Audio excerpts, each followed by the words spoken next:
So it's a big problem, and I know that we need to start addressing it. And I hope that, my research was at least a step toward trying to solve the problem, at least.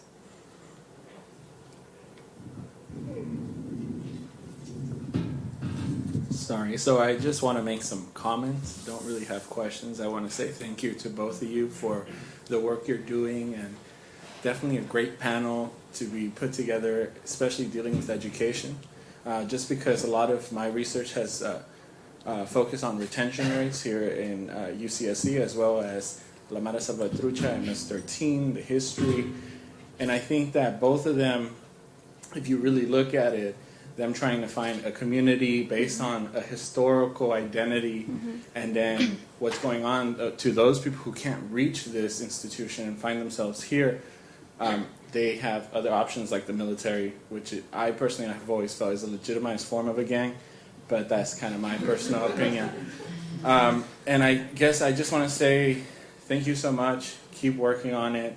And I know that it's one of those topics that can be some people don't really want to hear it, but I think that we need to speak for the people who are silent, and I really appreciate your work. Thank you.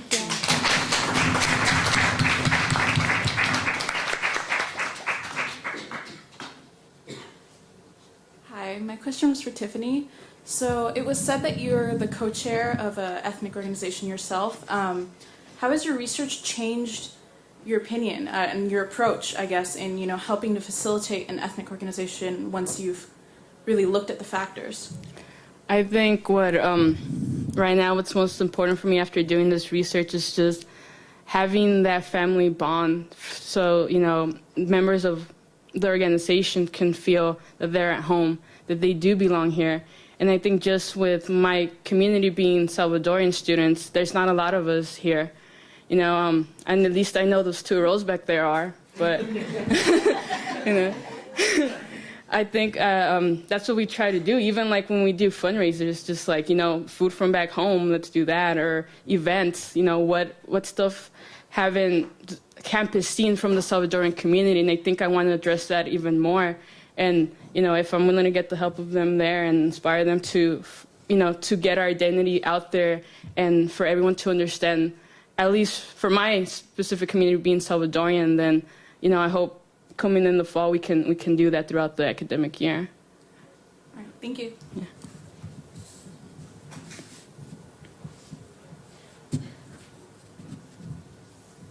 Hello, thank you both again for your presentations.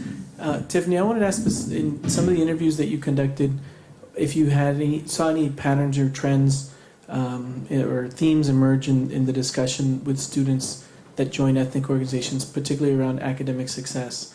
And I mean, I think I've heard and seen examples where it's a great support towards academic success, as well as it can detract from academic success if that becomes, so I'm just wondering how it came up, if it came up at all in terms of academic success and retention, specifically in here at UC Santa Cruz with the interviews, and if there's anything that we can apply from what you heard.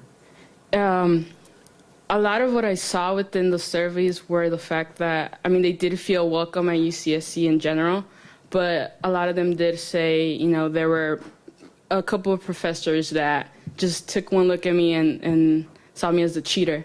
And I think that was very interesting to see from that specific student, and how they didn't specifically join an ethnic organization, but they were helping out as an internship. So it was more of getting involved with the community outside, so maybe other students won't feel the way that they did when they were here.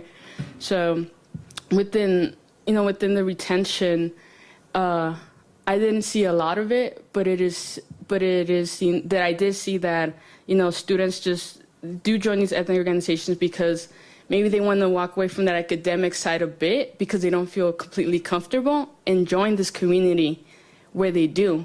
So I think maybe the next step for ethnic organization is to have more within, the academic side, and always remind their students that before a member, they are students in an institution and they have something to accomplish individually for the next 4 years when they're here.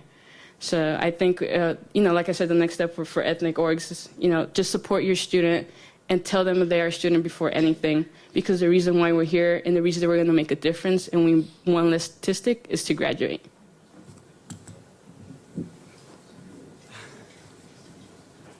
So my question's for you, Tiffany. First time mic. You said, going back to the slide that you put up there, I'm just gonna speak. You said going back to the slide you put up there about eight Latinos or whatever joined the ethnic groups and 5 didn't, or whatever the stat was up there. What do you think? I go to SOAR all the time. There's tons of ethnic groups here on campus. How can all these ethnic groups combine or bridge together to gather, recruit more minorities? That's one question. And two, how is it, especially, from Salvadoreños, I'm Salvadorian, part of the South too. How is it that the org or, Salvadoreños can bridge out and, express more of what we're all about, involve ourselves more in the community? So that's pretty much my 2 questions.